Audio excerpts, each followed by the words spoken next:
And now, the moment you've all been waiting for. About a minute and a half. Is she in it as well? In the first, in Divergent, she is... I'm not going to pronounce it your way. No, it is in Spanish. It's Divergente. Well, I'm talking about the English version, Steve. Because that's what we do saw in the this subtitles. podcast.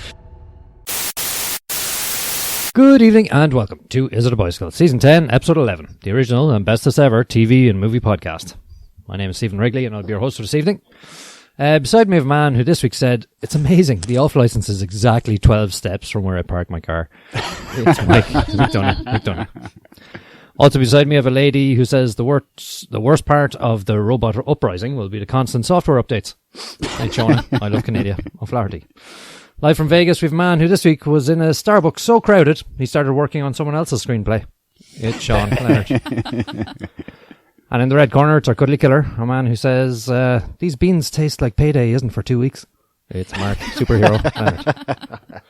This week we'll be discussing some movies in the shape of Exposed and Allegiant, and we might mention Daddy's Home, and some TV in the form of Damien. Of course, we'll have the usuals with some news and some previews. And coming to a bicycle near you. Steve, when you say Allegiant, do you need to clarify in any way that it's Allegiant and you're going to call it Allegiant because this podcast for some reason insists... I'm sorry, there's an I in there. It's Allegiant. Yeah. Sorry, it's Divergent correction. 3, Allegiant. Yeah. Mm. Thank you, Mark. Mm. So it's not Allegiante. No, I tried that one as well. Which is when pasta is just the right consistency.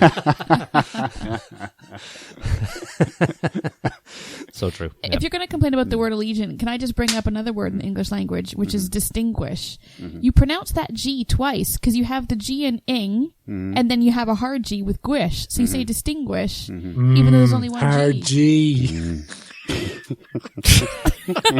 Jesus Christ. Don't know why that sounded sexual to me, but I think I mentioned last week Debris. Debris. That's another one. Yeah. Debris. No, it's Debris. Spell it. Debris. Actually, speaking of allegiance, we were just driving down through the village today, and as you know, it's Paddy's Day coming up soon, and the whole village is decked out in bunting and Irish flags and whatever. Yeah. We were just sniggering to ourselves, thinking, I wonder if we went down the night before and swished them all out for British flags, would anybody notice? Would anybody notice? Are you kidding me? There would be an uprising. So, Mike, how excited are you at the history of the Easter Rising and the anniversary imminent upon us? I don't know. Is there going to be a special Easter egg to commemorate? Or there's a special beer. Is there? Yeah. What is it? It's a mixture of Irish and English hops, I believe.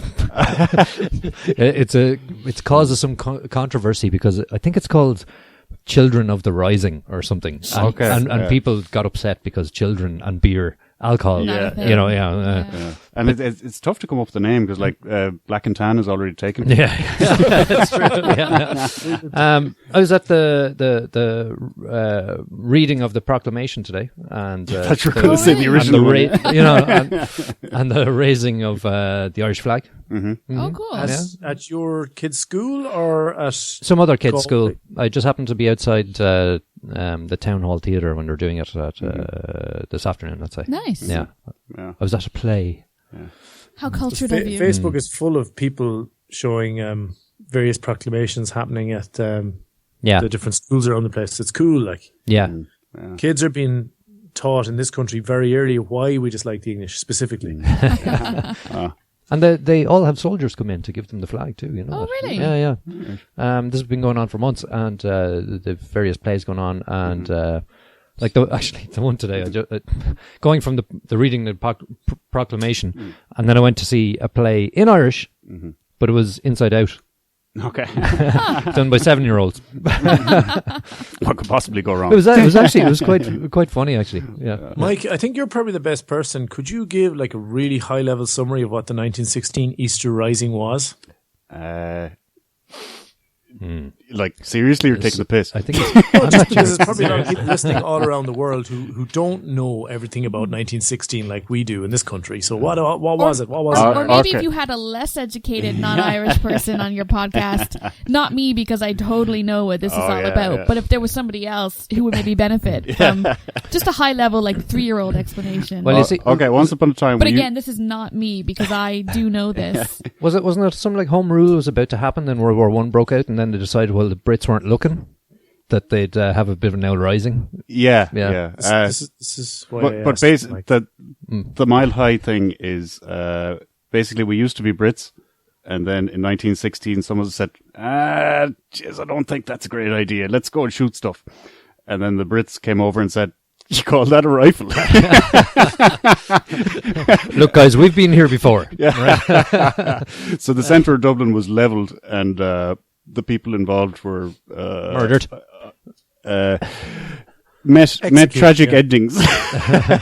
And that caused a great deal of ill feeling, which resulted in further trouble. Martyrism. Euphemistically called the Troubles. And and resulted in us no longer being Brits. Yes. We're actually some of us, Mike.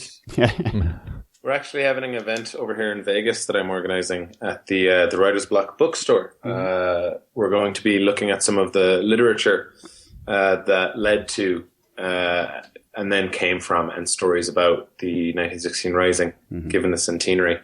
So we'll be reading a little bit of the proclamation, talking a little bit about like the conditions that led to it. Like there's some great speeches that people made way before the Rising about, can we all just get along and stuff? Yeah. You know? Like about the Irish tricolour. Yeah. And then, you know, loads of films. You know, films got made. There's telly shows, documentaries. Unfortunately, a lot of them have subtitles because Irish people speaking Irish back then. Because that was also a part of their independence. And then, so we probably won't end up watching them on this podcast. No. Not a chance. Maybe on Indie Shorts. Indie Shorts might cover a few of them. Yeah, you never know. Totally on topic. Sean, is your facial hair new? Because it looks splendid. Oh, thank you. I don't think... No. I think Have you always had a beard and a mustache? Yeah, I think he changes it from time to time. I feel like, Sean, I've never seen you before tonight. And you're all sparkly and shiny. Hey, relax. To be honest, I've been living a very sedentary lifestyle for the past while. I haven't been doing anything, so I keep getting surprised by these changes in my body. So I haven't been taking care of this beard at all. And it's apparently glorious, wondrous, thick, tricolored in and of itself. And also, I developed pecs. I think it might be just fat that's gone to my. I think they're called moves, Sean. I was going to say, Sean, if you're also growing hair down there, these are all normal changes that everybody goes through. You might notice that you feel a bit more sensitive. Next week, you'll be like, oh yeah. I mean, I just hope that I'll stay the same and that I won't change too much. You know, I don't want to lose what makes me me. That's what we all hope, Sean. Yeah. Which is my perfectly hairless lower body. Speaking of the proclamation, no, that's okay. I had a joke about it. It's so off topic now. There's no point. Sean, sorry. Interestingly enough, the Little Cinema, Galway Little Cinema, is Oscailga this month. Yes, indeed. Yeah. Is this for a shot in the Gaelga back home? Yeah, it is indeed. Yeah. A mate of mine, actually, there's a photo going around. They're doing some famous scenes from film and television. Oscailga, they're reshooting them, but with translated dialogue. They did it previously for Reservoir Dogs, right? For the diner scene there. Yeah. But a buddy of mine, Matt Burke, an actor, he's been on Ross Naroon and a few other things. He's actually going to be playing Heisenberg. Oh, cool. So there's a poster going around, like perfectly done to look like the Breaking Bad advertisement materials as well, with him and his big bald head, his newly bald head. I saw it today, actually. It's cool. Yeah. Brisha Fad, isn't that what it's called? Something like that. Yeah. Yeah. Brisha Gadunna. I think it's Brisha Gadunna. Very cool. So we've been watching stuff this week. We have. Yeah. We have. Sean. Agent Carter, were you satisfied? I really was. Mm-hmm. They pulled off a great season, I feel. They really had all of the blending elements of the Los Angeles 1950s movie stuff did come together. And the episode was called Hollywood Ending. So they did, foreshadow and nod towards a couple of things that they were going to be trying to do. But I was genuinely interested, I was totally, I want those characters to be happy and to get together. And that's not always a given, because there's lots of shows that just throw in like romantic elements, or they throw in, relationships, and you're like, well, okay, I get it. They have to do this because people like that. But with Agent Carter, I actually cared. So I was satisfied. Do you know, my husband is obsessed with Agent Carter. He loves the show, but he doesn't know anybody that watches it. And he stomps around the house. Yes.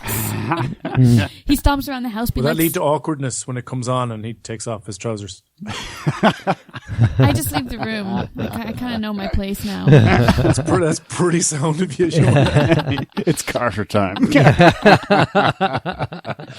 Here comes my superhero.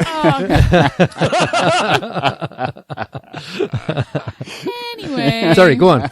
So he's stomping around the house. He stomps around the house because nobody else watches the show. So Big Sulky had Sean, I might have to give him your email address, because he's like, I need to talk to some. And then he tries to sell it to me. He's like, it's about a strong woman. I'm like, no, I get it, but I just don't want to watch it. Is he on Twitter? You were here when we reviewed that, didn't you? Cool. He is on Twitter, yeah. Have him tweet at me or at Is It a Bicycle about it, and we can keep this conversation going in a way where many people can see the conversation, so we can feel loved by strangers. That sounds good. You were on the podcast when we reviewed that, Shona, weren't you? Yes. How many Bechtels are in that show? No, there's a lot. It passes the Bechtel test well. I thought that, yeah. Does it still pass the Bechtel test with all the love, Sean? Yes, for sure. I've watched some random episodes recently, and they all do. It just doesn't capture. Is that when you walked in on him? Oh, sorry, excuse me. Shuffle. You see him flicking over to the news. Need more tissues. I wasn't watching the Agent You guys, Carter. we need to move on. What else were people watching this week, Steve? No, I saw this as well. I'm a big fan of Agent Carter. Oh, I thought that you meant you saw something else. Both the character, the show, and the actress. Yeah. I'm not a huge fan of the actress, although I do like her work on Instagram.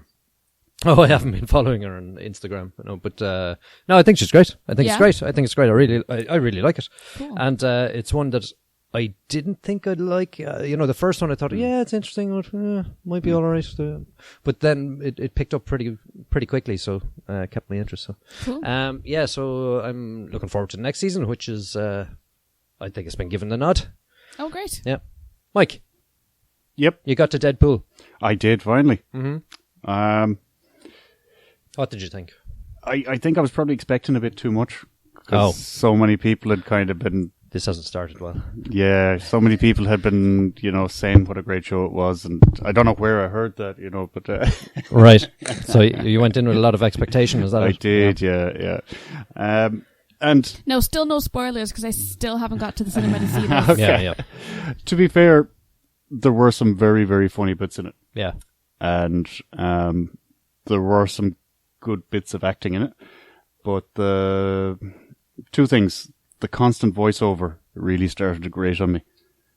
The narration? The narration. Oh. Because it wasn't of a sufficiently consistent quality. Like, there was some parts of the narration were hilarious, but others it was just like, you're just talking for the sake of talking now. Just shut up, and get on with the story. Also, the flashback was probably the biggest flashback I've ever seen. And I was wondering, are they taking the piss? Because if they are, it's not that funny. And if they aren't, what are you doing? So, structurally that kind of didn't work for me. But I mean, that said, it was an enjoyable movie. I did get a few decent giggles out of it. But I wouldn't be racing out to see it again, if I was, to be honest. Mike, that reminds me an awful lot of my review of Deadpool, where I talked about the flashback and the pacing issues. So I appreciate, though, that you avoided agreeing with me in any way, the way that you did your review. So I had actually blocked out your original review, because I was afraid that, it might influence my impartiality on the whole thing. But I am glad to see that, you aren't a complete waste of space on this podcast. So. I appreciate that. Mark, I do appreciate it. Cheers, man. Mike, out of 10? 6-ish maybe. Oh, that's exactly what we gave it. And what did Sean give it? Can't remember. But it was higher than 6. I don't know by how much. Yeah. I think I went to 8. It's one of my favorite films this year so far. Really? Can't remember though. Yeah. Could have been a 7. Oh. Mark, we'll have to just re-listen to the old episodes. Yes. So, Shona. Yeah. You have now a variety of opinions before you go and watch it. Cool. Or just don't go. So you won't be built up too much anyway. That's what Michael's doing there. Mark, you saw Daddy's Home? The Will Ferrell. I did see Daddy's Home. Have we reviewed that? No, we haven't. We thought about it. We managed to avoid it. Yeah. I saw it too. Yeah. I called foul. That was drastic manipulation of the list system. Hey, listen, you guys wouldn't give me Danish Girl. I'm not giving you Daddy's Home. Oh, thank God we didn't give you Danish Girl. Christ. Yeah. So, Daddy's Home is about Will Ferrell is a stepdad to 2 kids, and their birth daddy, genetic father, Mark Wahlberg, decides to come back into their lives after he's gone through an arduous, valiant struggle to win their love. He seems to have just succeeded when Buff Wahlberg arrives. Bad to the bone. Yeah.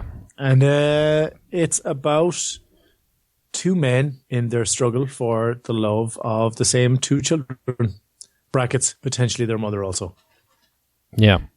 And the competition that evolves is just hilarious. It's a funny movie. It is. It is funny. Yeah. My man, I hate to be fucking negative this early. I liked it fine. It's grand. I laughed out loud a few times. There's no real problems to it. As comedies go, it's funny, right? Yeah. Not as funny as Deadpool by a long stretch, but funny. Deadpool is now the yardstick, by the way, for a really funny film. Oh, okay.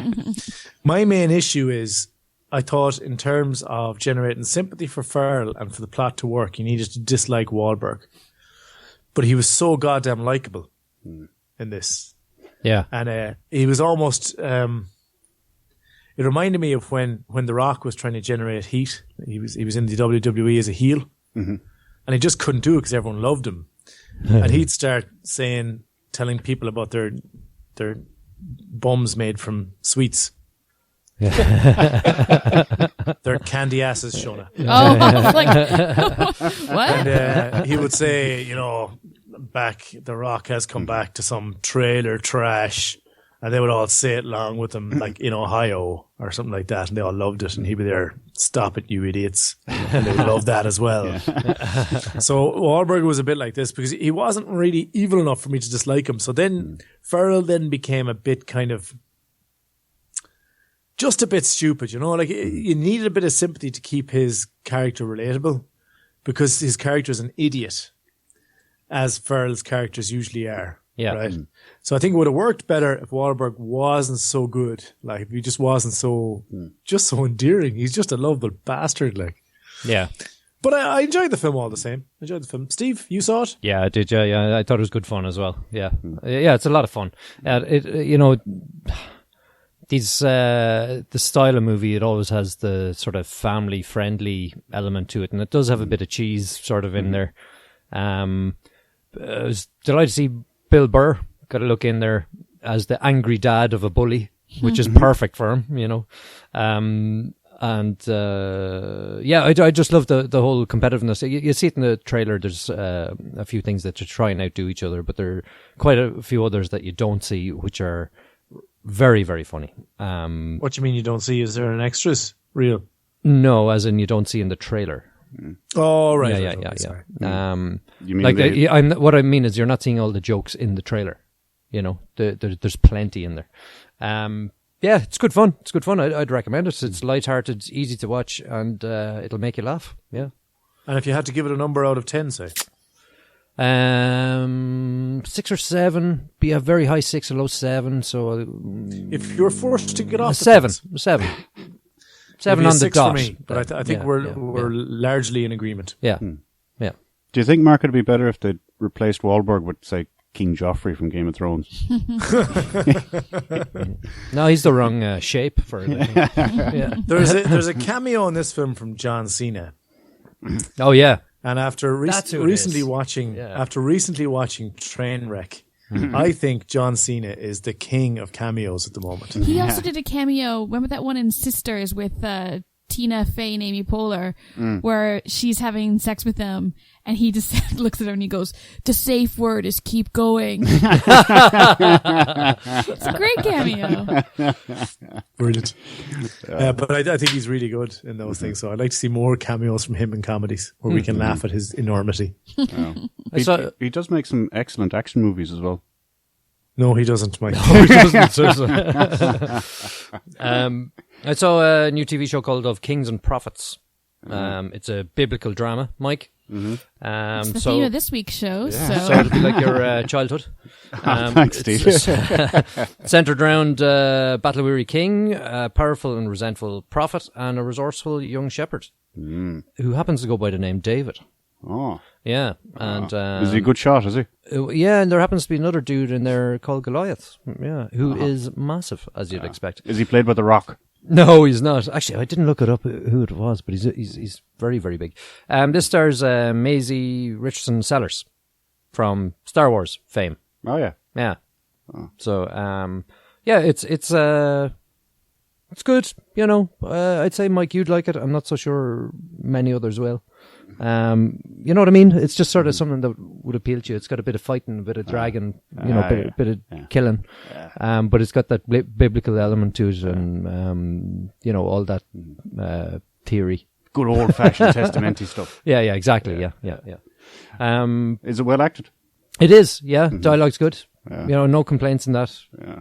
Did they spend more than $100 putting it together? They would have. Yeah. There's a bit of backlot kind of shooting in there as well, but it pulls it off though, I think. Yeah. And there's none of the extras are wearing wristwatches or sunglasses. No, there's a bit of good clean dirt in there, but not too much. Okay. Yeah. Actually, I must talk about that later. Well, I suppose the Middle East is quite dusty, so the dirt wouldn't really stick to you as much as it would in Northern Europe. Unless it rained. Yeah. Limitless, Sean. Did you see the finale? Oh, it's not the finale, actually.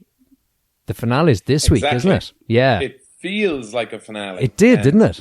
Limitless is I think a big thing about procedurals and shows, whether it's Supernatural, Limitless, or any of those other kinds of shows that do, most of their episodes have a similar quality and format. Yeah. Like most of the episodes will perhaps do interesting things the way that they get their story across, but usually it's solving a crime, teasing out little extra bits of an overall mythology or an overall arc. Yeah. And then a wrap up that looks pretty much the same as every week as well. Yeah. So what I really like is when many of the episodes are their finale, where they go, you know what, we're going to have real consequences and real things happen in more than just 2 episodes a season. We're actually we're gonna give it to you guys for a swath of episodes in a row. So I think that's what we're headed into. Yeah. It's only 1 episode left though. I mean, I thought that we would have 20 something, so I'm more disappointed now. Yeah. But I did like that episode. Yeah. It's one of my shows for life. I think for its life, not mine. Well, whichever ends first. Yeah. Find some wood to touch there really quickly. Yeah.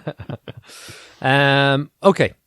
Let's kick off with the first of our TV, which is Damien. So the very brief synopsis is, after discovering his origins, Damien Thorne must cope with his life as the Antichrist. Tough going. It's tough going. Following on from the Omen. Yeah, especially when you're just landed with this. So Damien, what did you think, Mark? I liked it, Oh yeah, I did. You sound surprised. Yeah. I didn't expect to. There's a lot of this stuff going around now. You've got Lucifer and Damien, and there's a lot of devilly stuff. Yeah. Is it just me or is there a twinkle in Mark's eye? Yeah, this is the new zombie thing, you see. It's the devil stuff. Yeah. Maybe we found the new genre of the year. So I wonder, will we be coming around at the end of the year doing the bikies, giving the award to the best devilly show? Mm-hmm. So it immediately sets up the hero's journey, the classic hero's journey. Yeah. Which I found interesting straight away, that they're using that kind of a structure, given that he is the Antichrist.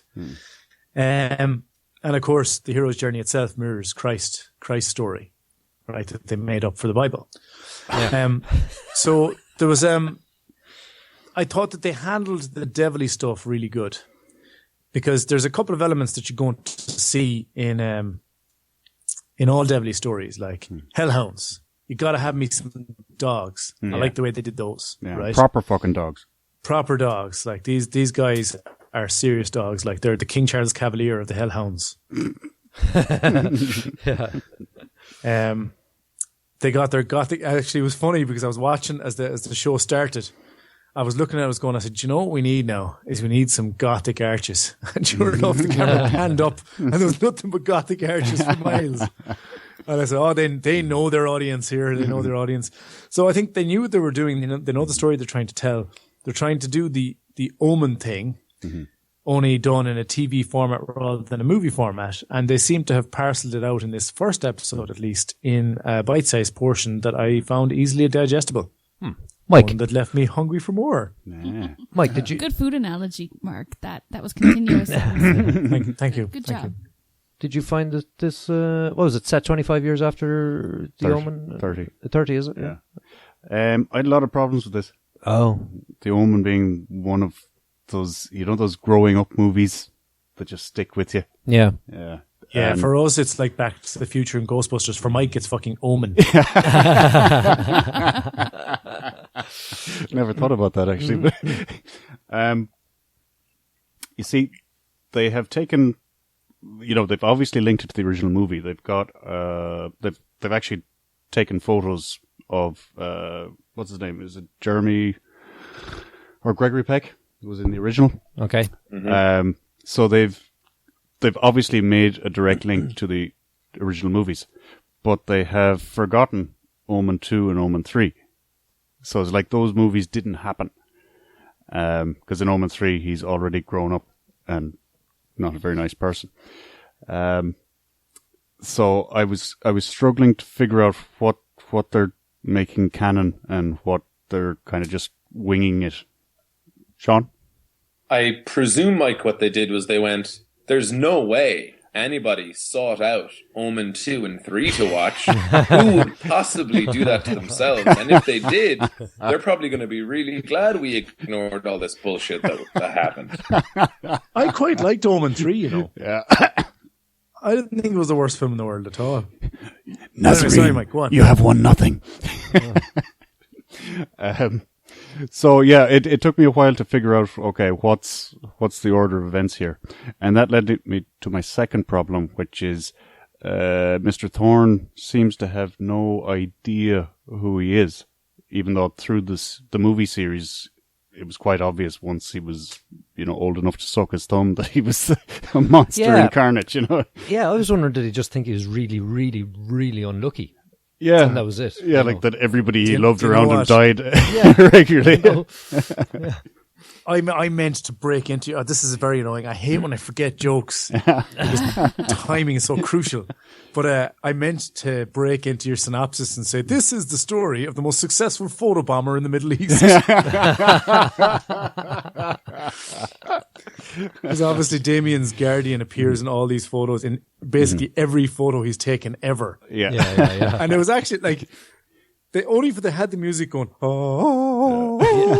in the background. It was hilarious. Yeah. You see this woman getting gradually older in every picture he was ever in. So it's funny, like, she's really shit at dodging being captured on film. Like, when she gets back to the devil, he's going to be like, look, we need to talk about your placement. Look, I said subtle. Yeah. She's got the real head in her, though. Background, not in the background of all his pictures. Stop licking his ear, for fuck's sake. She's got the real head in her, when you see her in those pictures, there's, the haunted house, get out, kind of look about her, Scary, scary woman. She does, She badly needed a glass eye. Yeah. She did remind me of a woman who read my palm years ago in Ayr Square. Yeah. Oh, yes, she does actually look like that woman. Yeah. Charged me a tenner and then told me I was fucked. Are you serious? I could have told you that already, Mrs. Little did you know. So Damien Thorne is a photographer. And it seems that he is drawn to places of unrest, to places of disquiet and violence, places of sin, which seems to be like one of the things that to other people is telling.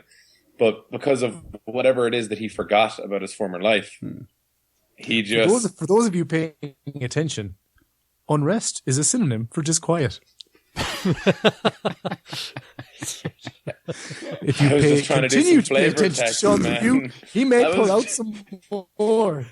I was just trying to paint a picture with my words, because that's all we fucking got. So these people listen on their headphones or in their cars to their favorite movie podcast. They wait for you guys to go through your bullshit, then they get to me.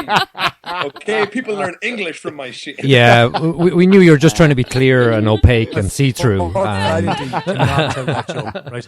You probably couldn't tell because it was happening as an internal struggle, but I really didn't want to say that. But just sometimes these things just burst out of me. I'm sorry. It's got to be said. Got to be said. Yeah. So we're the bestest film and TV and movie podcast ever, plus word of the day. So it's like an all-you-can-eat buffet here. I'm sorry if I broke your lack of quietness. This is... So Damien Thorne appears to not know anything about his origins, and then that stuff kind of is communicated to him when he becomes 30, which is the same age when Jesus started his public ministry. These kinds of parallels are drawn throughout. You've got like the three dogs paralleling Cerberus, and all these other elements that you could go, oh, that's like with Jesus or like with the devil. And sometimes the way these things happen are really, really produced. Like, it looked like they spent a lot of money on some parts of this pilot episode. For example, it opens with a huge crowd scene, what looks to be a riot in some location. Like, it looked like a film to me. It looked like they had, really high production values, and they were getting the best that they could out of everything that they were doing. And then sometimes it just looks like an episode of a soap TV show with vaguely Satanist leanings, which was really jarring for me, because every now and then you'd have stuff like woman in background, him going, what's going on? And then other times you'd have shit like people getting fucking trampled in the streets. So I don't really know what tone it's trying to get. And I was wondering if any of you guys had felt that as well. Strangely enough, I had. I think it's struggling to find what audience it's after. Because on the one point, it's a bit la-di-da, like Sleepy Hollow or something like that. And on the other hand... Silentitude. And on the other hand, you have things like Dig, where they kind of go deep into some kind of oh, sorry, man. Sorry. Mike, you should stop.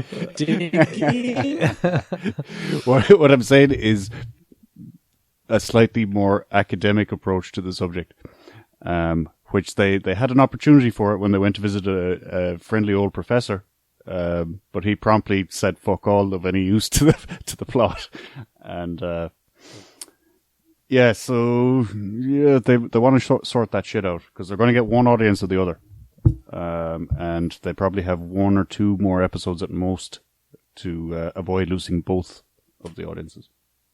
Yeah, Shauna. I gotta say, as I haven't seen the Omen, and I wasn't aware that there was a history here that I was supposed to watch to understand canon before I watched this pilot. So I don't know what the hell was happening. In all your research, that you didn't come across that? I know. I'm a very thorough podcaster, but in this particular case, I needed someone to give me some notes so I could study properly. So for me, the problem was that as the episode goes on, like at first, things are happening around him and he's just like, what the hell? And then kind of all too quickly, he's just like, oh my God, I'm Satan and and he makes this huge kind of leap of logic that kind of becomes accepted as true, way too quickly. And I was like, wait, how do you go from being like a photographer guy in Damascus to all of a sudden like I'm connected with the Bible or something? It was kind of a leap that was just a bit too far, and it lost me very early on because I thought that I think they could have done better with tension in the pilot if they had paced it where they maybe moved that moment for him out where he just accepts this as fact. And you could almost say that he had a road to Damascus moment. You could say that, you could say which is exactly what they were going for with that. Like the Saint Peter, Paul. It's one of the P's. Met Jesus in the road to Damascus, and then went, "Oh shit! They weren't joking. You're totally back from the dead." Is the road to Damascus a Bible thing, or is that another movie I should have seen? Oh, Jesus Christ! No, it's a Bible thing. See, I don't know anything about the Bible. Was he there as well? By many people, that's considered canon, not by me. Well, see, like even Sean's talking about 3 dogs is like Cerebus. I'm like, I don't know who that is. So, like, am I supposed to know the Bible to watch this stuff? No, that's not Bible. It's also from Dante's Inferno. Oh, okay. No, you're supposed to know the Bible so you can save your soul. God's sake. That's already lost. Ah, man. I'm so I'm disappointed. hanging with you guys. Clearly, I have no redeeming qualities. So anyways, I don't know. I suppose I was just lacking background information of things that I should understand so that this pilot made more sense to me. But I just thought it kind of seemed semi-ridiculous too soon so that I didn't have time to suspend the disbelief. You know, I actually found myself comparing it unfavorably to Buffy, where Buffy is obviously kind of ridiculous in its science fiction, but yet it kind of it takes time to establish Buffy's relationship to vampires. And that guy who was in the Folgers coffee commercial, you know, the book guy, Giles. As most being famous librarian of all. Exactly. Well, Giles, in fairness, did a very good job during Buffy of bringing in the kind of bookish side of it, and finding some grimoire from 1603 that explains all this shit of it. You know, it was a good technique because it kind of he gave credence, I suppose, to whatever fact of the episode, Buffy was having to go up against. And I think in the pilot for Damien, they're using journalists who are kind of like finders of truth, but there's kind of a leap that's made too soon. And for me, that pacing mistake lost me for the rest of the episode. So I kind of looked at the rest of the episode as being ridiculous because it's like, no matter what happened, I was like, so he's really just accepted then that like there's something supernatural going on, even though he's a journalist. That makes no sense to me. So come on, man, you're educated. What the hell? And I also just feel bad for Damians around the world. It was probably an arts degree, so.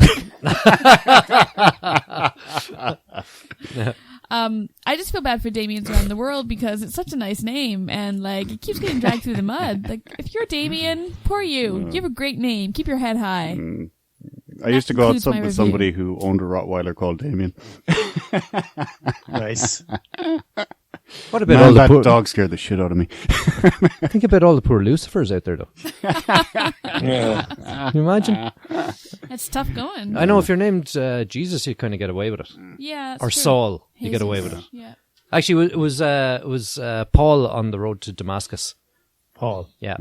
What did you think, Steve? What did I think? I was trying to avoid having to answer this question. Go on, Steve. We'd love to hear what you have to No, I agree. There was a bit of a jump. I do remember sort of going, hang on. Did I fall asleep or something? You know, and I sort of, wait, how did we get to this? Because I didn't know if I'd missed it while out getting another beer or what. But did you ever, anyone ever tell you something and you go, I feel like I've always known that. Do you know? Like, do you know when you're like, when you're working on something that's really complicated, like synonyms for unrest, and then all of a sudden someone tells you another one, you go, yeah, I knew that. Yeah, I think it's like that for him. He's going, they go, you're the devil, or at least his son. Maybe we'll do a trinity or two, an unholy trinity, and then you're actually the same thing. And he goes, that explains the doll that's in all my pictures. It just, when you say that, I think I knew, It happens actually in every episode of an eviction in Big Brother. Because as soon as it's announced that they're going, like, and evicted is Tom Johnny, and Tom Johnny goes, I knew it was me. I knew it was me. Like, I knew. And then they go outside and they go, were you shocked that you went? No, I had a feeling, I knew it was me. A lot like if you were Satan's son. You'd kind of know. Like. It's a lot like that. Yeah. Sorry, Steve. I think I interrupted you looking for synonyms. No. Maybe he was in the Foreign Legion. I can't remember. And the basic training, they beat him so badly that he actually forgot everything about his past. No, shut up, Mike. Steve, tell us your opinion. No, I think I rewound it. Actually, I did rewind it or something like that and went back and watched it again, and I still couldn't quite make the leap with them. But I just went with it. It's like, okay, grand, I missed something there or something earlier. I don't know. I've missed something key anyway. But I'm glad to hear you say that. So, anyway, apart from that, I enjoyed it. It's fine. I don't think it's fantastic. I don't think it's crap. I think it's. I think a lot of people will like it. I'm not one of those that will watch more of this. It's not enough to grab me. What do you think of the acting? It's fine. It's fine. There was nothing offensive in this, really. Thought it was bad. Did you? I thought it was very, very bland. Well, I thought it was rote. I thought that they could have hired anyone from any CW casting call list for any of the parts. I don't think that anyone. I think Damien was good, but bland. I thought Damien was attractive. I thought that Damien was, he was fine. No, like I remember specifically trying to think about it, right, as I was going through. Because again, I thought it was like movie stuff, and then suddenly it changes, and I'm like, wait, am I wrong? Am I the one who doesn't understand? But I think in the end, it was just there would be these lines that had this huge weight of emotion behind them, and the guy would say them the same way he would say anything. Mm-hmm. Like he would say, like, I need to find her, or what do you want from me, or I love you, or I don't love you. And it would just kind of be the same, okay, act, good. It doesn't matter what emotion you're supposed to be feeling.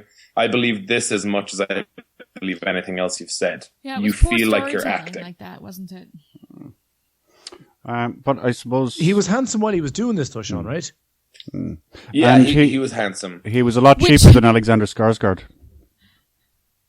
And I was going to say... Who is not as handsome? Based on... Mark's preference for the Shannara Chronicles, we know that your acting criteria only requires that they're good looking and not that they're talented. No, but I think I get one of you. Shona is saying this as if this is some kind of burn for me. But you were like, if they are good looking, they're good actors and actresses. Like Sean just said that the lines he delivered, he did them while being good looking. So I don't see. It's hard to argue with that logic, Mark. I don't understand what the complaint is. Did you look at how serious both of them are about it? It's like what's your problem? I don't understand why you're really don't impacting my solicitude. So solicitude? I looked up synonyms for disquiet. Damn you. And that was the only one. That was the only one that I thought was worth saying. Can you just pepper them throughout the podcast tonight? We'll see if everyone can pick up on them. Yeah. Okay. You sound like James Franco trying to write a poem. Yeah. Oh, that really hits me. So, Sean, you don't like this? I thought I was gonna. Is the worst part. I genuinely thought I was gonna like it. I've never seen the Omen ever, but it was immediately obvious that this dude was the Antichrist in every single way, because the Omen has like just osmosed into everyone's subconscious. Like Antichrist, Damien, 666, done. You know what I mean? You shall know him by the number of the beast. Also, it helped that when I was at Comic-Con, there was like 50 people dressed up like Damien cultists walking around just going, it's all for you, Damien. It's all for you, Damien. Handing out promotional materials to every evangelical Christian protester who was there going, it's all for you, Jesus. All you people are going to hell. Please accept Jesus. But what if I want to dress up like one of my favorite superheroes? It's devil worship. You're going to hell. Oh.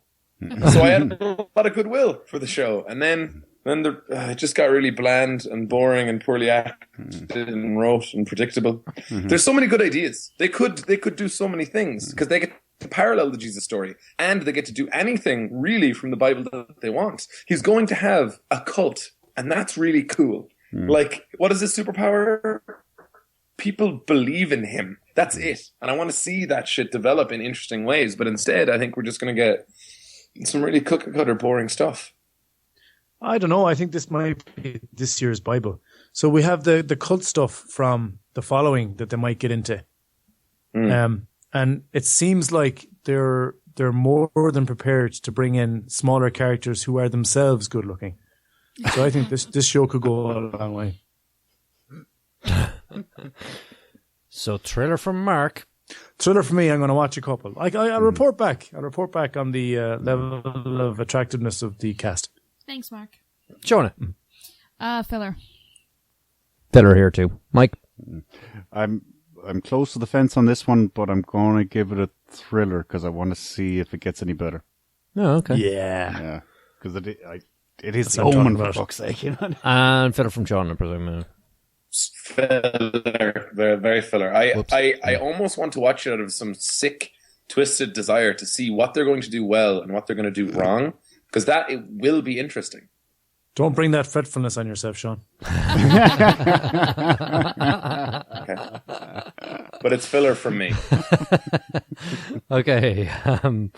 Okay. Next movie we looked at was Allegiant. Who wants to talk about this? I refuse to talk about it if that's what you're going to call it. Give the fucking film its title, Sean. Or Steve. What's it called? Allegiant. Allegiant? He can't. He physically can't. And at last the plot is revealed that Steve can't actually say the word. Yeah. Go on, tell us about it then. That movie. So Allegiant is the third in the Divergent series. And at the end of the last film, Triss has emerged as the genetic pure person and kind of ascended, sort of. She's essentially passed the test that this Chicago was walled to provide. And at the start then, we find that former rebels, I guess, are hard at work trying to put the status quo back in place.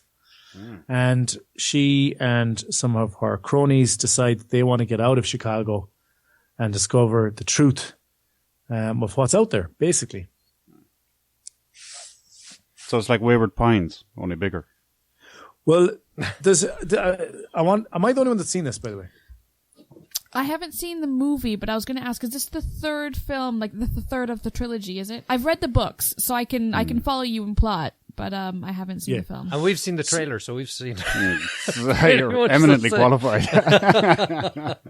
Okay, no, so I'm not defending this film, first of all, right? This is my least favorite of the young adult fiction movie conversions, right? It's a trilogy that just gets worse. Yeah, I agree, right? But I tried to get to watch all of the second Maze Runner, because at the end of the first Maze Runner, they kind of get out of the maze, right? And at the end of the second Divergent, they kind of get out of Chicago, or at least get to a position where they can now get out of there, right? So I wonder how closely these two films parallel. And like, first things first, the Maze Runner, the Scorch Trials, I think is the second one, is a far better movie. Like, they're like night and day. But anyway, so I recommend that people watch Maze Runner, the Scorch Trials, if they're into one of those films where people get out of a prison/maze. Okay, at the start. If you want that to be the opening of your movie, then go for Scorch Trials. So Allegiant features it's kind of plot by numbers. There are no twists that you can't see coming, really. The characters in the film are trying to figure out something that you will work out very quickly. I don't think they did a very good job. So like, when you're writing a good plot, right, you want to give enough clues that the audience arrives, round about the same time as the characters to the conclusion, right? Whereas I think they over-egg the pudding in that regard. They just make it a bit too obvious to the viewer what's going on. And then you're going, well, plainly this guy is this and he's doing that. And then that is what he's doing. Like, it's casted very well, I thought. I'm trying to remember who played the chief bad. Oh yeah, it was your man from the newsroom. Jeff Daniels. Yeah. He was very well cast. He does a great job. Wow. And he's I guess he's the chief antagonist, more or less. But there's a voiceover at a certain point in the film. It's not a voiceover. It's Triss is hearing a recording. And I went, that's Jeff Daniels. That means we're going to see him soon. He's going to be in this movie. I love it. And sure enough, he appeared on screen. Anytime he was on screen, he was really good. Triss is as good as she's been in the other films. She's no Sean's nemesis, Jennifer Lawrence. She's no Jennifer Lawrence, right? But sure, who is? Jennifer Lawrence is. Apart from Jennifer Lawrence, there is no other one. Does she have any difficult decisions to make? Or is she giving herself any more haircuts without a mirror that are perfectly tapered? Oh, yeah. That was really impressive. Yeah. That's the one thing I remember. One of my main problems with her, is she's really not good looking enough to be the leading lady. And this is a real problem for me because you have to spend large sections of the movie looking at her. Is she more Jennifer Lawrence light? I can't in good conscience allow this conversation to go on. Let's move on with the I'm not talking about her looks here. Jump into conclusions. I have no idea what Shauna's objections are stemming from. I thought as talking about her acting viewers, we were allowed to just give our opinions, and yet somehow mine is being scandalized. But no, I thought she did a decent job. Or the supporting cast is really good around her. There's a lot of people that you'll recognize from TV shows and other movies that are quite good. One thing that they did very well was pacing. Despite the fact that I was going, I can predict all of this right through to the end of the film, it still kept me interested because the pacing was good. They interspersed the action very well. They did a pretty good job with tension. And I would probably force myself to go and watch the next installment, but that's not it. I forget. Is it a trilogy or is this a quadrology? I think it's a trilogy that's been split the same way as they do with all the young books. Okay. Because I was wondering why you weren't. Okay. Yeah.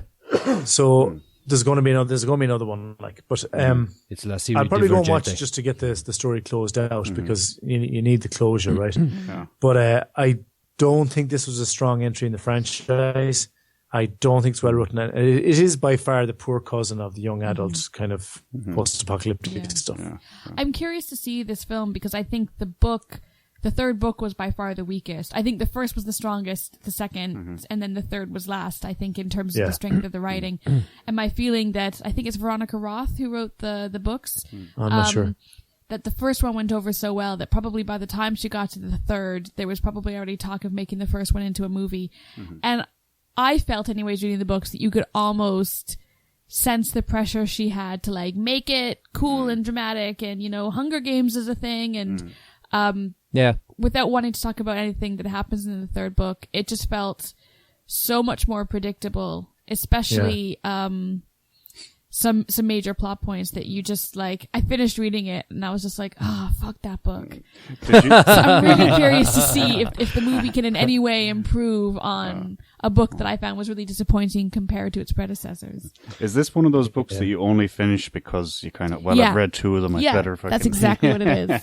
It's the same for the films though. It's the same for the films. Yeah, I can imagine. I don't have a lot of interest. I had a lot of turmoil when I came out of this film. But I probably will go to the next one just to see. Is that just to see Zoe Kravitz?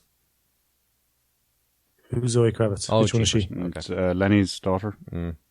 Miles Teller was in this. I didn't know that. Oh, he was in the last one. He's brilliant. Sorry. I thought he was killed off in the last one or something. I completely neglected to talk about the only good thing. Right. Yeah. Miles Teller is hilarious. I got your back, man. Yeah. Thanks, Steve. He's you are the Giles to my Buffy. Okay, I'm leaving now. I'm trying not to visualize that. I'm trying not to be part of it. So I'm just Miles Teller has been a show stealer in the previous two movies as well, and he was no less in this one. It's he is playing the very obviously traitorous yet sarcastic and funny guy the guy that you should be hating for everything that he does, but he's just so funny. It's hard. And I think he's brilliant in it. Like, it's really good that he's in it. He should be in other stuff. Like, he really shouldn't be in this. But he's good when he's on screen, and I really enjoyed his performance. Yeah, I think I remember from the last one that he was the highlight of it, all right. Yeah. Do we see much of Kate Winslet in this? Is she in it? I thought it was Naomi Watts. About a minute and a half. Is she in it as well? In the first, in Divergent, she is... I'm not going to pronounce it your way. No, it is in Spanish. It's Divergente. Well, I'm talking about the English version, Steve. Because that's what we do. I saw in the this subtitles. She is the queen of the kind of baddies of the first one, who suspects, I think, that Triss is divergent, i.e. that her personality test shows that she belongs to more than one faction. So she's kind of one of the principal protagonists that are carried throughout the books. So, interestingly enough, actually, in Spain, this isn't called Allegiant. It's called... what the fuck's the name of the series again? Divergent. Leal, which is loyal. Interesting. Yeah, there you go. Which probably translates a bit better, I think, than Allegiant. Makes no sense at all. I could talk for ages about translations of films. I find them really interesting. But for the... No, just since we're talking about this one. Hey, listen, I'm on your side, but let's move on. Yeah. So, anything else to mention? I don't think so, Steve. Was there a fabulous soundtrack that we're all going to go out and buy?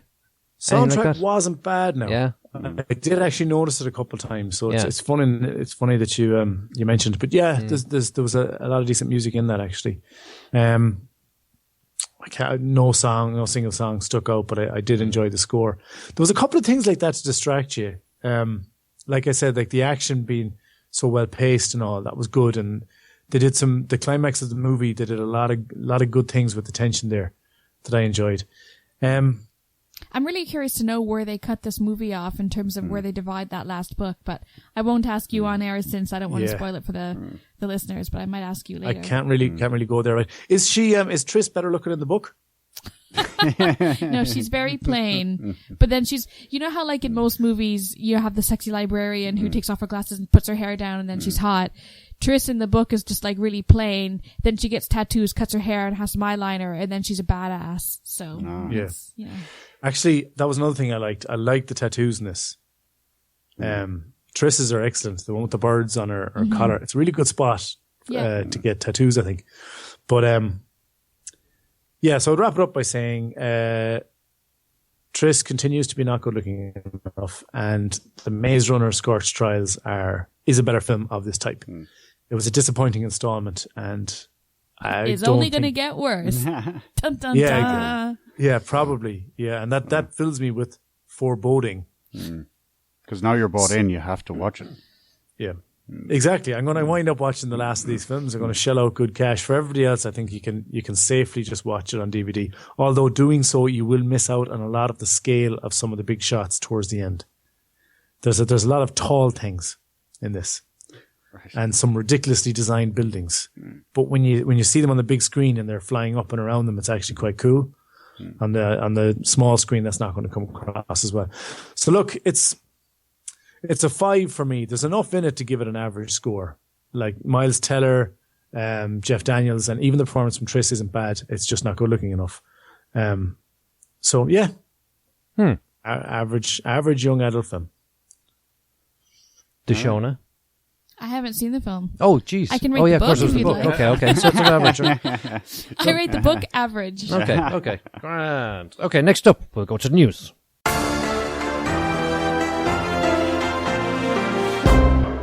News from a galaxy far, far away this week, as Disney has narrowed its list of potential actors for the Han Solo part in the Han Solo film down to 3. In the running is Alden Ehrenreich, Jack Rayner, and Taron Egerton, who we may remember from Eddie the Eagle. There's your list of contenders. I don't know much about Alden Ehrenreich, but I believe Jack Rayner is the Irish young lad who was in Transformers 4.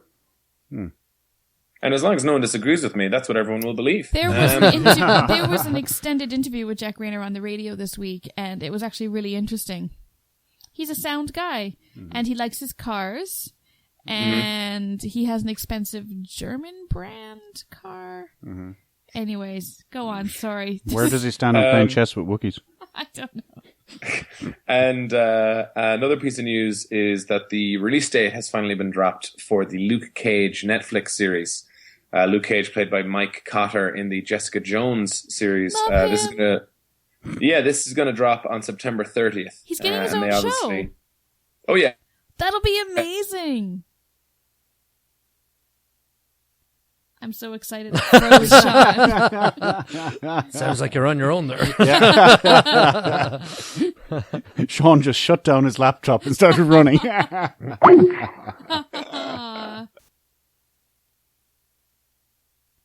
So for those of you listening to this on Friday, March 18th, 1, sorry about the St. Patrick's Day hangover, and 2, hopefully you'll listen to the full rest of the podcast before you go watch every episode of Daredevil Season 2. And then the last big piece of news is breaking just now. In 2019, I believe July 19th, Steven Spielberg and Harrison Ford are teaming back up together to bring back Indiana Jones. Oh God, help us and save us! That's right. A fifth movie will be coming out. The last was in 2008, Kingdom of the Crystal Skull, and the other ones were good. So that's pretty much all I have from the news desk. I definitely have a desk. Items of new information, shorthand for that being news. Slang is, slang for short language. Steve, cutting me off. Did you know there's a Ben-Hur is going to be remade? No way. Yeah. Oh, excellent. Yeah, with Jack Houston. Oh, I've never seen it. The original. Imagine how cool the chariot chases are going to be. Yeah, so he's doing the whole. He's going to be Charlton Heston in this. Yeah. So, yeah, it looks like it's going to be great. It's going to be great. I can't wait. That's just such a classic. Mm-hmm. Sean, that's your homework. Jesus, isn't that like 4 hours long? Well, to quote Houston, he says, about the chariot races, he says you get in with 2 horses on a chariot, which blows your mind. Mm-hmm. Then you put 4 horses on the end of your reins.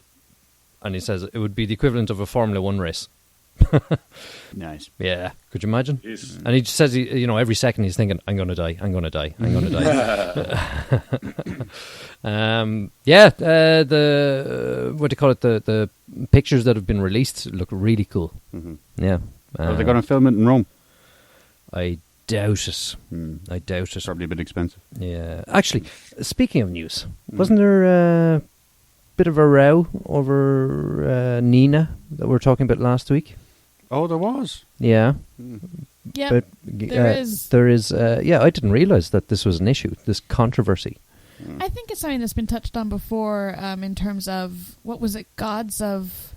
What was that movie that came out? Gods of Egypt. Gods of Talking Egypt. about whitewashing. Yeah, basically getting white actors to play non-white roles. And now that Zoe Saldana is playing Nina...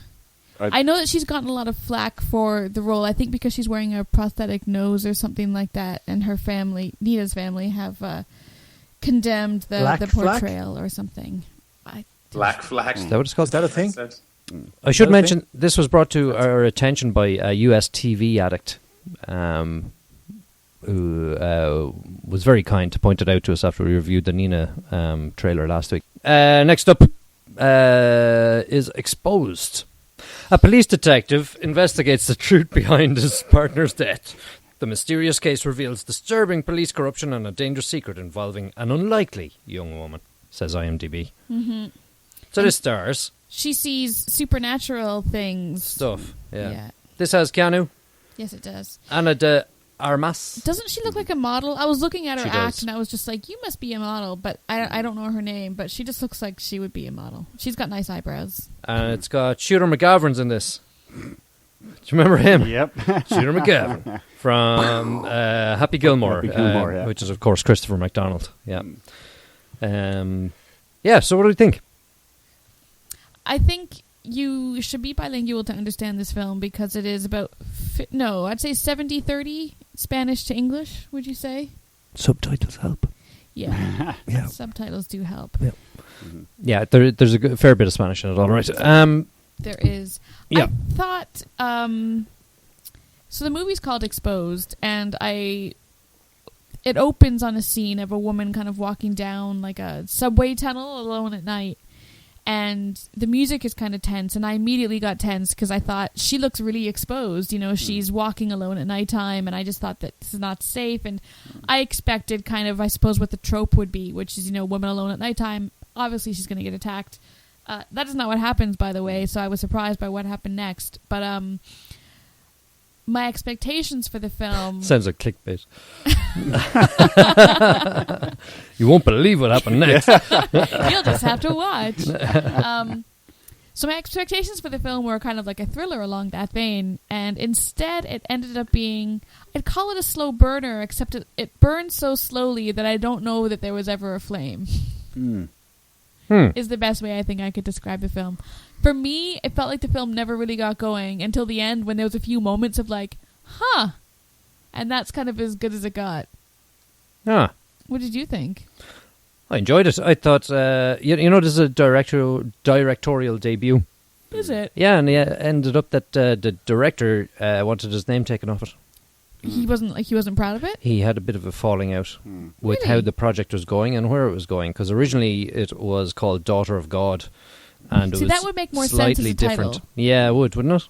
Yeah, because the woman is seeing biblical references, you know, like she sees stuff, and then you're just kind of questioning her relation to God or the biblical references throughout the film. So Daughter of God would make a lot more sense. Yeah, so originally, exactly. Originally it was going to be focused on that lady and the young Latina and a Dominican family, and there's a small white male role, and it was going to be 60% Spanish. And that's the way it was sold. And then it changed when Keanu came into it.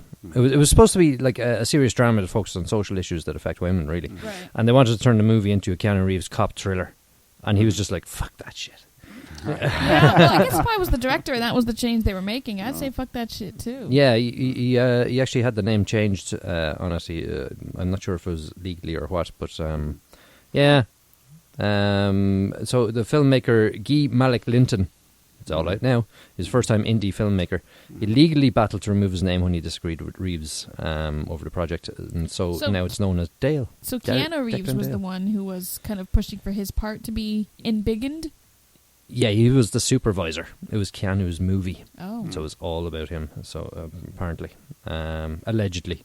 Yeah, and so it went from 126 minutes to 102 minutes and sort of became a boilerplate action thriller. So that was the row there. Anyway. Interesting. So what did you think? I thought, when it first kicked off, I was very impressed. It looked like a movie that had a lot of money spent on it. Cinematography was great. I was immediately intrigued, drawn into it. Then we saw whatever that thing that happened, supernaturally or whatever, and sort of, oh, that's curious. And that made me stick with it. And, you know, I was less impressed with the detective side of it. Keanu Reeves. Sure. I was just like, that's snooze. The rest of the story down. It was a real snooze, wasn't it? It really was. But it's just Keanu Reeves talking like this in English, being like blah blah blah blah blah. It's like, shut up, Keanu. Yeah, he needs to be on an episode of 24 or something to talk like that, you know. But anyway, yeah, you know what? I enjoyed it. You know, time flew while watching it. I didn't look at my watch, and you know that's always the marker for me whether. Well, the marker is looking at your watch. The marker is always, do you pull your phone out? Well, the same thing. Same thing. Yeah. So. You liked it. Yeah, I liked it. So you found the plot good?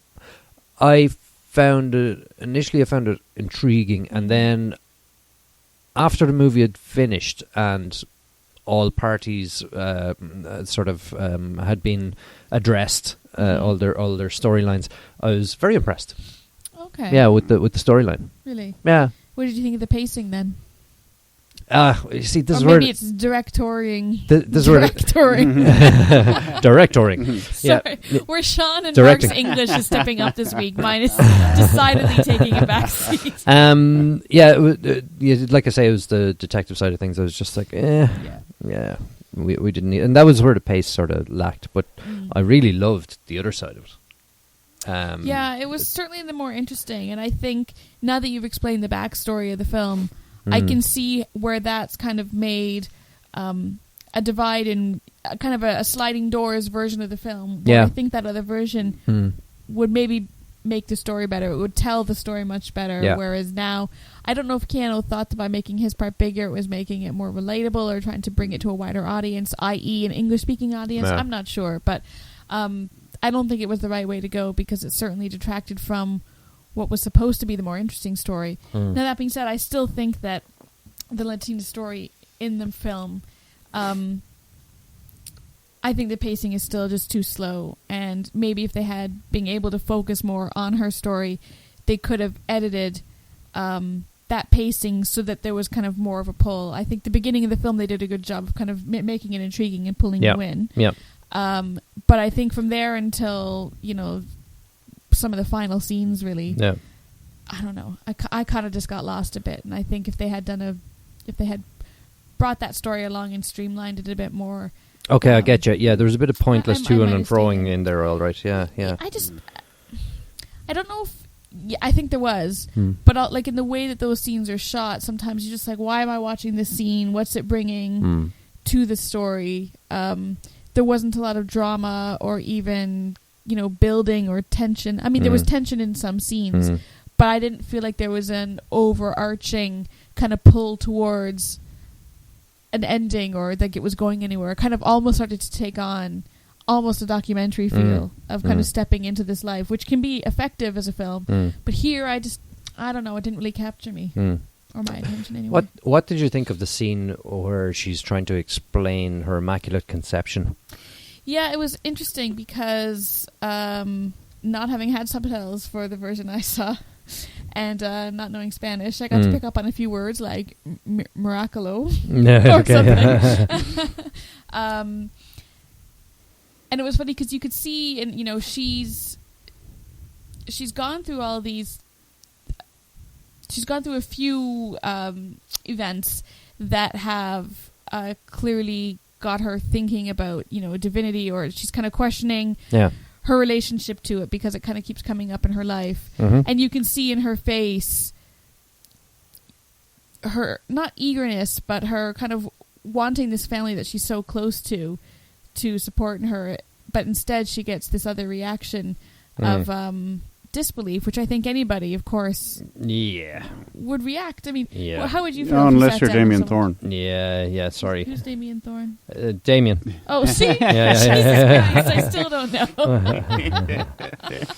That movie, that show was wasted on me. And it was. I think the scene was maybe meant to be heartbreaking because you see her ultimately being left isolated and alone without the support of the people who love her. But I couldn't help thinking, like, that's exactly how I would react, because I'd be like, that sounds like a bunch of bullshit. Yeah, but I think I would have asked more questions. Would you? Yeah, I mean, Immaculate Conception is like, come on. So, So if I was all like, Steve, the baby I had? Yeah. Jesus. Immaculate Conception. Come on. You'd be like, tell me more about that, Shona. No, explain that to me, and then let's discuss it. And, would you really? Well, I'd be like, I think someone needs to jump in and correct the Immaculate Conception virgin birth thing. Okay, go for it. You do that, Mark. Which are we talking about here? Oh, Immaculate Conception, wasn't it? The Immaculate Conception was Mary being born without original sin. Oh, see, I'm lacking Bible knowledge again. The virgin birth was Jesus being born without boinking. To a virgin, right. Yeah. Okay. They're different things. I'll lend you a Bible, Sean. He's on point. Yeah. Sorry, you guys. All right. He's on point. Then the other one, the Jesus being born to a virgin thing. If I sat down to talk to you about that and I was like, that's how my baby was conceived, you'd be like, sure it was. Yeah, you're not really asking me that question, are you? Yeah, exactly. So, I mean, I kind of can't blame the family. There was boinking, all right.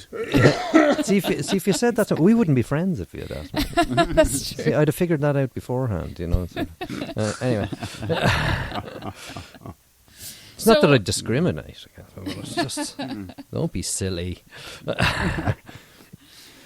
So, yeah, I mean, I can't really blame her family for acting. But is it immaculate if you can't remember it? No, only if it's washed really, really well. Then it's immaculate. What? That's how you buy cars. Because sex is dirty, so you have to make sure it's clean. And if you're really clean, you're immaculate. Only you can say it that way, Michael. That sounds really So who else saw lecherous. this? Are we the only two that saw this? No, I saw it. No, tell us. did you? You're Oh, staying sorry, quiet here we there are in the talking corner. Yeah, away. come on. I It's knew okay. someone You else guys, had you seen could it. just go ahead, have your Yeah, little come on. You're the one conversation. with all the Bible knowledge, so step in. Tell Okay. us your thoughts, your feelings. This was a very important movie for me because for the first time I understood what it's like to be Mark Leonard and watch a movie with a complete lack of understanding of what the fuck is going on.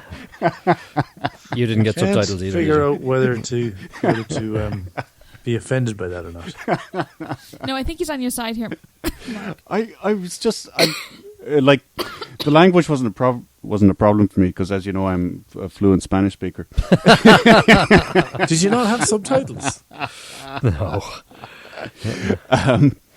But it started and I was waiting for a cop thriller, and then there's guys walking on air and stuff, and I'm like, what? And then there is other stuff happens, and I'm like, what? And then Keanu shows up, and he's a bit sad because He's his like, partner's dead. dude, what's going on? Yeah, he was like, so dude. Yes, dude. Yeah. And then he's having sex with his partner's wife. Yeah, that was Yeah. weird. That was weird. Yeah. That was a bit, yeah. That was so, what's the word, cringy. It was. Yeah. It was just like, okay, so these two characters need to have sex. So, Yeah. so Yeah. how will we do this? And it's like, as quickly as possible. Yeah. You know? As awkwardly as possible. Yeah. Yeah. Yeah, that wasn't good. And then It's a bit weak already. the crossover. Super aggressive woman, actually. What? The crossover between the stories was kind of, huh? Yeah. And yeah, I just sat there through the whole movie. Just That girl knows something. It's like, Yeah. how, what? Where did you come up with that? It was just, it was too loose, wasn't it? so maybe the original movie as it was intended made more sense. Yeah, probably was a very good movie, I'd say. Yeah. Maybe, but Yeah. it was lost on me. I can't even express an opinion because I just didn't understand it. Okay, that's enough from you then. Yeah. No, really. So, did you enjoy it? Not really. No. No, it was very slow. Yeah. Yeah. Um, Kind of boring. there's a word. Yeah. Is there a synonym for boring? Not entertaining. Mark will find us one. Not diverting. I'm kind of back into using Divergente. for the word for fun. No, just plain old diverting. Fastidious, Mike. How about fastidious? De Allegiant. You know what? I'm going to go and mark this because I've nothing else to say about it. Yeah. Look, like I said at the start, I enjoyed it. Thought it was a grand tale. It had issues, but it's average. It's a 5. Yeah. I think I'm going to give it a 4 because I think it's a below average film just because it is a bit boring, the pace is too slow, and I don't know that there's a big enough payoff in the end. So, yeah, I give it a 4. Yeah. I'll give it a 3. 3. Okay. A 3. Okay. I would have given it more maybe if you guys hadn't been so low, but I felt I had to outdo you. So it didn't impress. Right, okay. Mike is competitive in his cynicism this week. So next up we've got some previews and Coming to a Bicycle near you.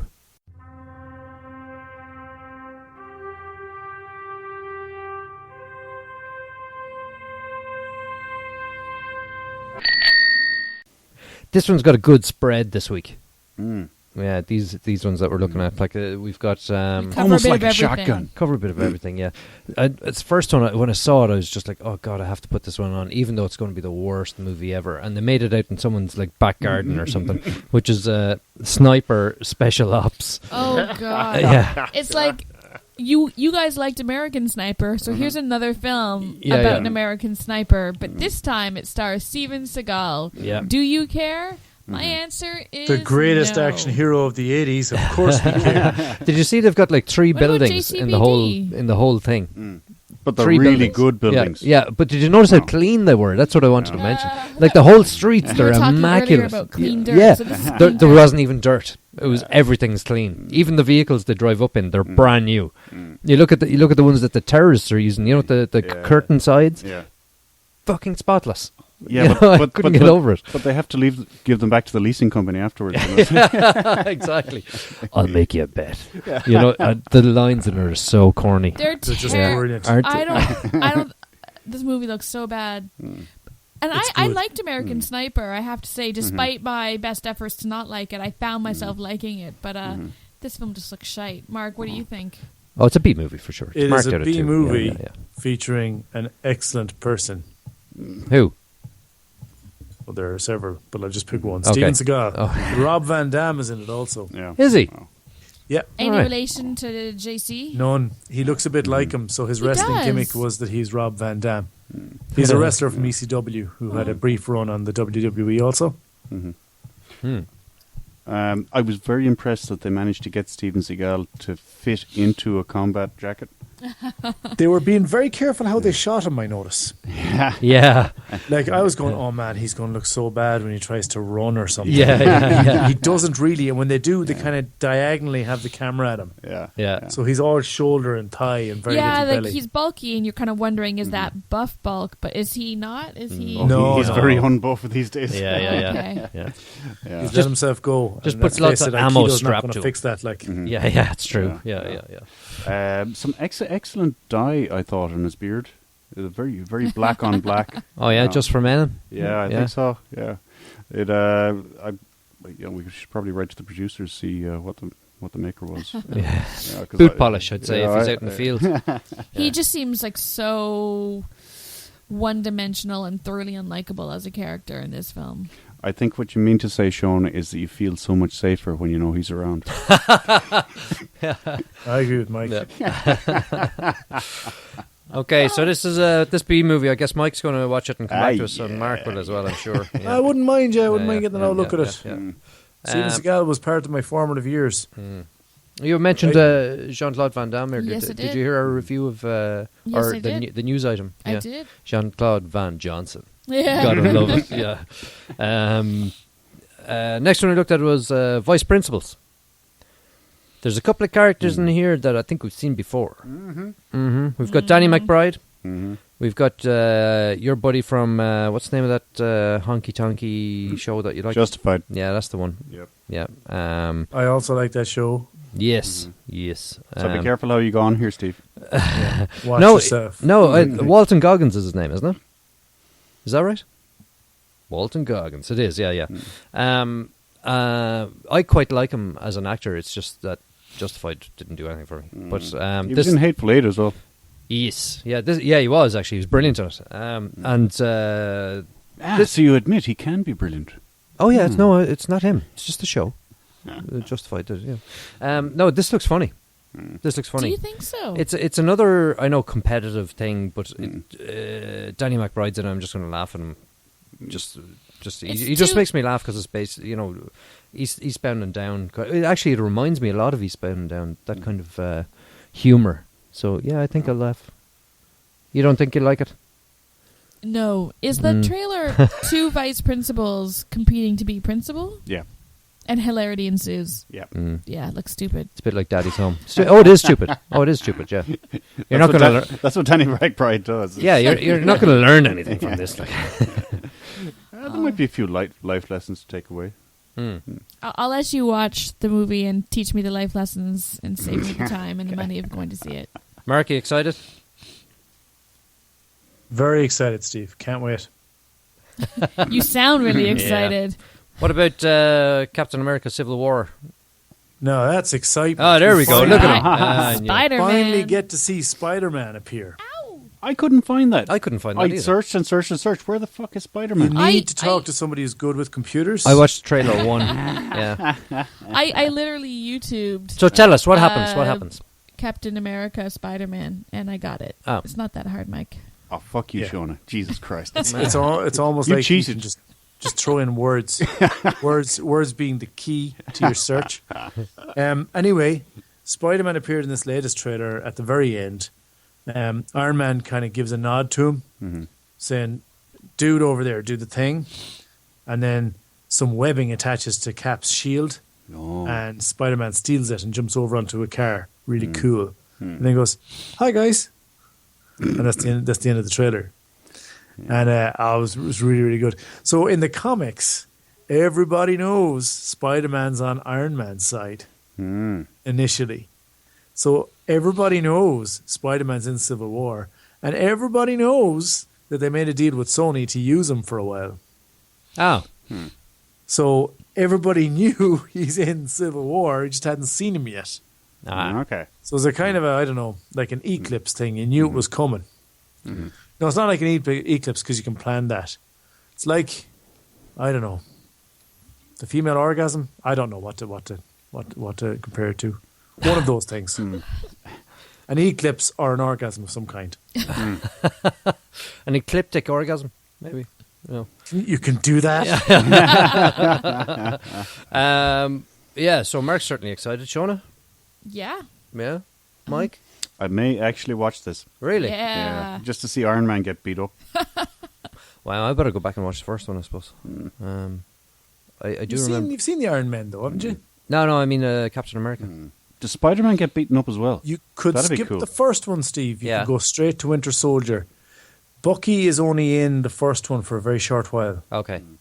Oh, yeah, that's the original Frozen one, isn't it? Yeah. Yeah, okay. Frozen one? It's not Frozen. Well, no. Frozen something else. No, is he not defrosted?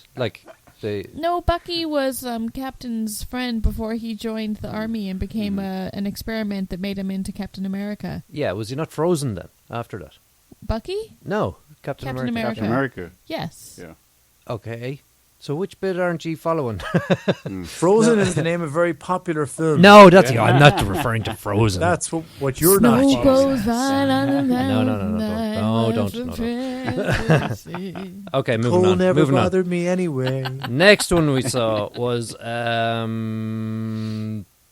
Sausage Party. Sausage Party. So initially I was annoyed because we do 3 trailers a week. Yeah, I knew. And this was the 4th one. Yeah. And it almost seemed like you just don't care about our process here. Like it's trivial to you. But then I started watching and I went, oh my God, this is the funniest trailer I've seen in a long time. Exactly. This only came out last night as well. A hard left turn in the middle of it. Yeah. It's brilliant. Isn't there? Yeah. Because I thought, this is going to be a great little Disney. Oh, it's lovely. I almost don't want to spoil it on people, but it's a really good trailer. People should check it out. Yeah. Actually, that's very true. I heard on the radio today on the lunchtime show, they were talking about this trailer. Yeah. And so they kind of gave it away. I didn't get to see the trailer, but they were playing it and they were kind of saying what the whole shtick is. Yeah. So at the time I was watching the trailer tonight for this, I kind of already knew it was coming. So and you would get out those kind of spoilers in this show? No, you wouldn't. No. This show we is respect very our listeners. fastidious about that kind of thing. Yeah. It's called professionalism. So you knew what was coming? And I did. Yeah, okay. It's still, I still probably won't watch it. Did you see the cast list? I did, yeah. Oh my goodness. Mm-hmm. Kirsten Wiig, James Franco, Jonah Hill, Paul Rudd, Salma Hayek, Edward Norton, Seth Rogen, Michael Cera, Bill Hader, Donnie McBride. Keeps going. But this is the kind of stuff that Seth Rogen does these days. Like, it kind of gets like, he has his own squad goals, and they're comedy squad goals. Yeah. He's making money. Squad goals? It's a Taylor Swift reference. Oh, okay. Because she collects friends. She has like a squad, and then from that has grown squad goals. Like, you look at her and all of her friends, and then you might go out drinking with your friends, and you take a selfie of your friends, so and then you might say like, drinking with my friends, #squad goals. I see. Oh, she's made. You learn something new every day. It's what the kids are thing. talking about. Oh, these she days, does a thing. Yeah. Oh, I see. Yeah. She's relevant. It means like my group of friends #squad goals. Right. So all those kids under 60, like. Yeah, exactly. Yeah, right, okay. So now Seth Rogen has his own #squad goals. All right. #BFF. #lol. With a Z. I'm kind of glad now that I'm so old that it doesn't matter. The struggle is real. Say that again? My favourite meme at the moment is the struggle is real. Oh. Like, what's up? What's that? You said something in it. I'm waiting for the subtitles, which will annoy me. What is that? Oh, the subtitles, I hate them. What? It's like first world problems. So like you say something like, "Oh my God, I've only got decaf coffee this morning because I'm out of my caffeinated coffee. # the struggle is real. Exactly. Okay. Wow. I was going with, I'm going to have to spend the next 20 minutes straightening my hair. I hate this. The struggle is real. Okay, that's good. Way to use a relevant struggle these days, Mark, despite having short, although luscious hair. I don't know who you're looking at, Shona. Well, you don't have to straighten it. But I'm sure our listeners are aware of my long, luscious locks. Your long, luscious locks. Almost Jesus-like locks. That's true. I'm just saying, I don't heal lepers, but... You're pretty good at walking on water. So, I think it's about time for emails. What do you think, Steve? Oh, yeah, go for it. So, we've got quite a few that came in, but I've just picked 3 here that I think we'd have time to get through. She'll be here all night. So, the first one is Jane from Indiana asks, "Hail, Bicycle Crew," which I quite liked. That's one of the reasons I picked this one. Are we a crew? Can we be a squad instead? Can someone write us an email so that we can have a squad goals to the Is It a Bicycle squad? Because that means I have friends if I have squad goals. Yeah. That'd be more inclusive, wouldn't it? It would In be. a recent podcast, Mark gave his opinion after having finally watched Titanic. What do the rest of you think? As most people know, Titanic is one of the greatest films ever made. Don't let me down, bicycle peeps. What do we think of Titanic? It's classic. I bawled my eyes out. I think like with big movies like that, I count how often I cry, and I think Titanic was only eclipsed by Forrest Gump in its ability to make me cry. And I remember coming home because I was in high school, seeing it with my friend Claire, and her mom picked us up from the cinema, and she was asking me what I thought, and I was just like, and then the Titanic was sinking, and there was all these people in the water, and they were dying, and they looked like tulips in a field. And she was like, "Shona, that's a great analogy." So I just always tie Titanic to my horrible analogy of tulips in a field. What does everyone else think of Titanic? What about Forrest Gump? Tell me more about that. I know, Steve. That's just mean. That's just mean. Cheap Sounds shot, like man. fun. Oh, sorry. Okay. Yeah, I still, anytime I see a hand on a window in a movie, I just bust my shit laughing.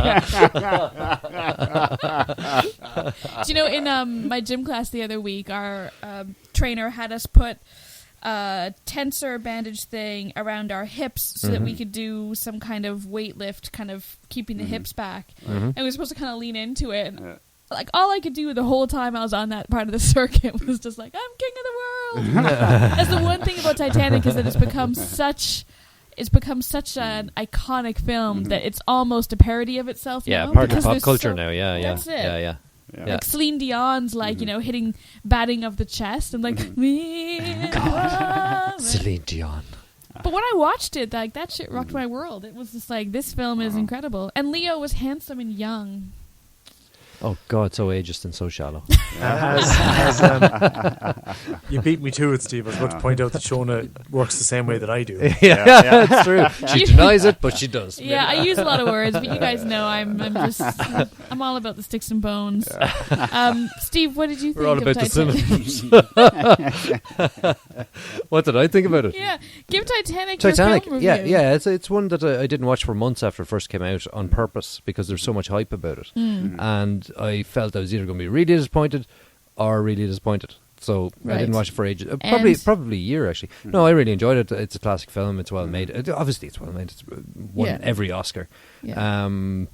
If you haven't seen it, go do it. You're supposed to. Who hasn't seen Titanic? If you haven't seen Titanic, then you've got a reason you're not to not be educated. watching it. Yeah. So go and do it. Yeah. I would like to be divergent on this opinion. Divergente. Yeah. A Night to Remember. Black and white, far better movie.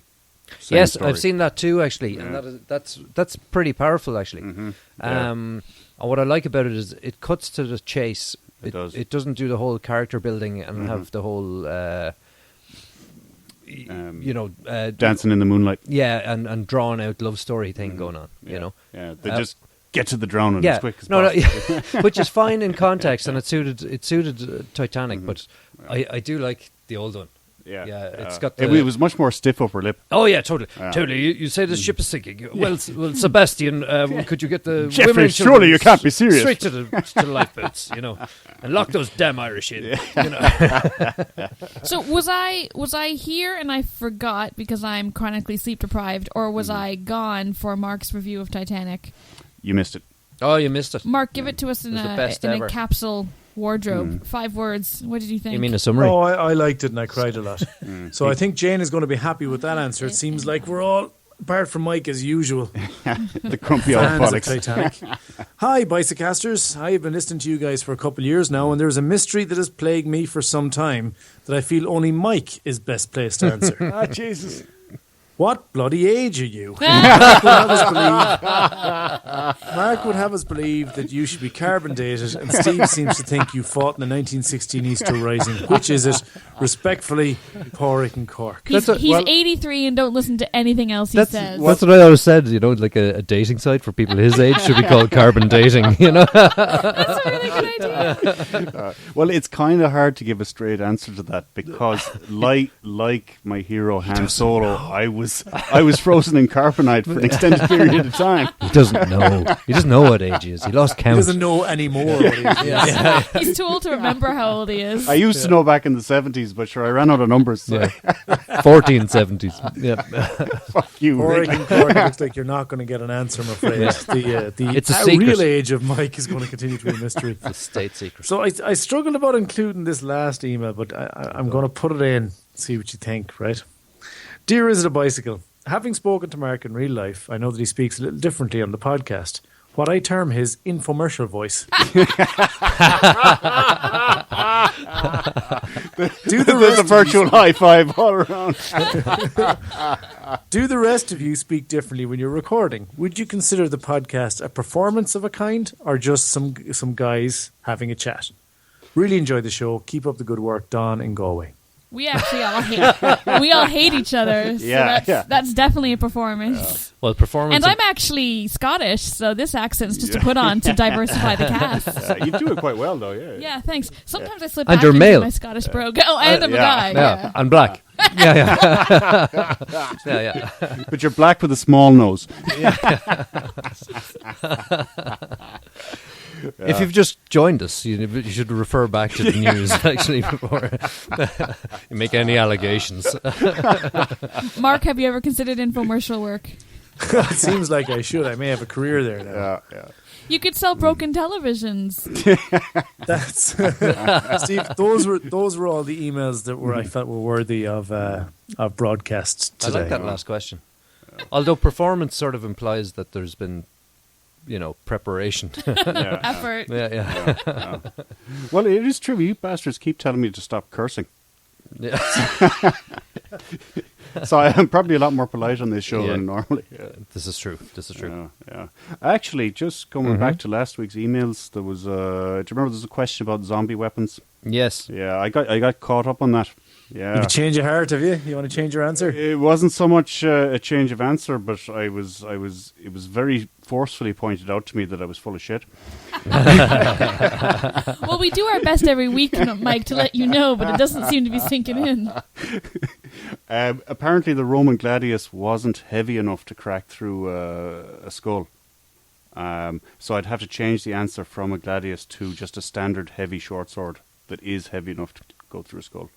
Is this for a zombie apocalypse related? Yeah. Because if there's a zombie apocalypse, the plan A is still, I assume, everybody to come to Mike's. Oh, yeah. That's always been my plan. Oh, yeah. Because That's my plan plan. B is drinking myself to death in a cellar. So I need you to make sure that your shit is like, you've tight. Well, you can drink yourself Well to death in a cellar here.